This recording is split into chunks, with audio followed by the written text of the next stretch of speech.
1 मे पासून rickshaw taxi चालकांना मराठी सक्तीची असणार आहे। मीरा भाईंदरमध्ये मनसेचं प्रशिक्षण शिबिर सुरू झालेलं आहे।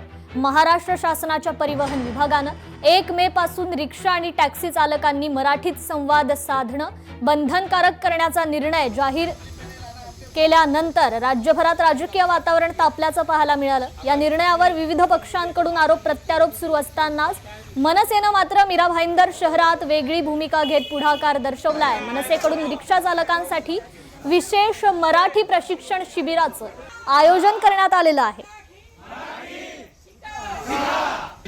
प्रताप सरनायक ने सर बोला है उसका सम्मान करते हैं और सब ड्राइवरों को आना चाहिए।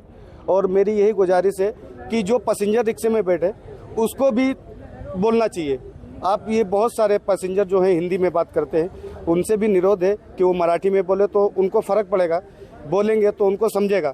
और ये सर ने हमारे क्लासेस चालू किया है, उनके लिए भी धन्यवाद। मराठी सीखने के लिए बताया गया कि मराठी सीखो सब लोग और मराठी बोलो, इसके लिए हम लोग क्लासेस में आए हुए हैं। सन्माननीय प्रताप सरनाईक साहेबांनी जो निर्णय घेतला किंवा जे आदेश दिलेला त्याचा मी स्वागत करतो।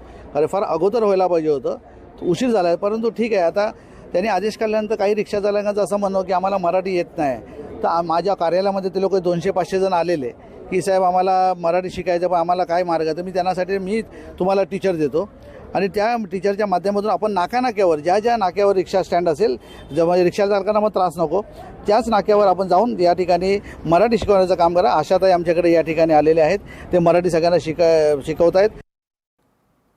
लहान मुलांच्या भांडणातून 2 कुटुंबात वाद झाला। मुलांच्या भांडणातून महिलेला पुरुषाकडून मारहाण करण्यात आली।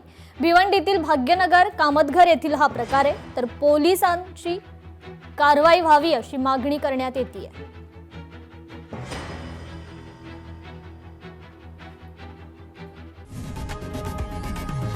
लोकशाही मराठी ऐका, पहा, जागरूक रहा।